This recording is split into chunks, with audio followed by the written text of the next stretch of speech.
Hey y'all, my name is Bryce Logan. I am 25 years old and live in Dallas, Texas currently. I am from Stillwater, Oklahoma, and was born into a family that was not Christian, nor did they have Christian morals or ethics or any type of Christian worldview. But thankfully, the Lord saved me when I was 17 years old, and at a Young Life camp called Cooker Creek Ranch. From then on, that very day, actually, when I was saved, I looked at my Young Life leader and I said, "Hey, whatever this is, this Jesus thing, I want to tell people forever. Like this is it." And I think that was my call to ministry, day one that night, as we're getting on the bus to head back to Stillwater. After that, after graduating high school, I went to Oklahoma State University for 4 years and studied human development and family science, pre-marriage and family therapy, which is a mouthful. But throughout that time, the Lord really gave me a heart for the local church. And so after graduating college, I moved here to Dallas, Texas to go through the Watermark Institute for a year.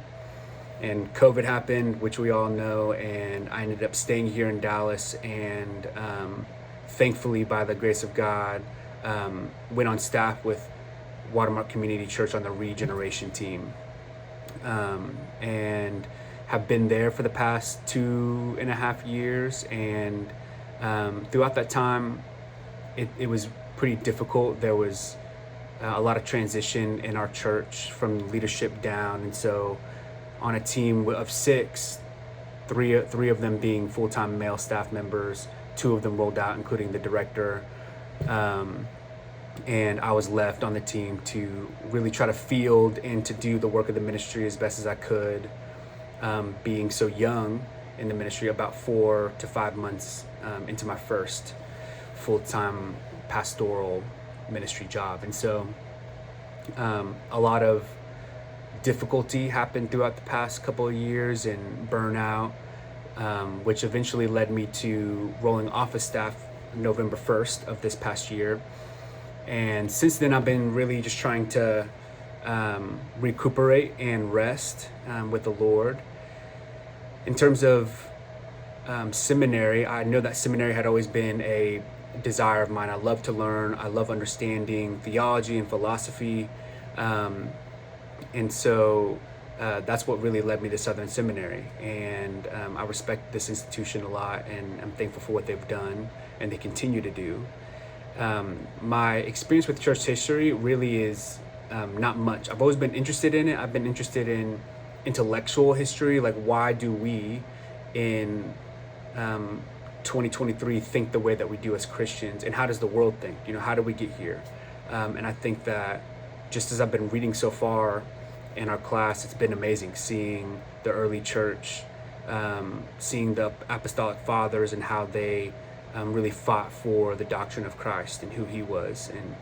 And so this is kind of new to me. I'm not well versed in church history, but I'm absorbing everything I can.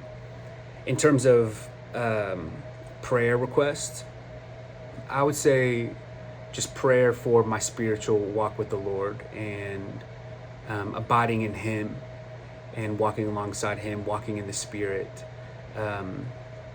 As you know, just life can come with a lot of things. And this past December, a brother of mine passed due to alcoholism at 29 years old, which has been difficult for me. It's the first death I've had that's been very close to me. And so prayer for strength in Christ through that.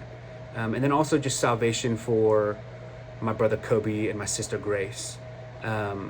They don't know the Lord, and they're pretty far from him. And them along with the rest of my family, but those 2 specifically I've had a lot of conversation with and have tried to witness to.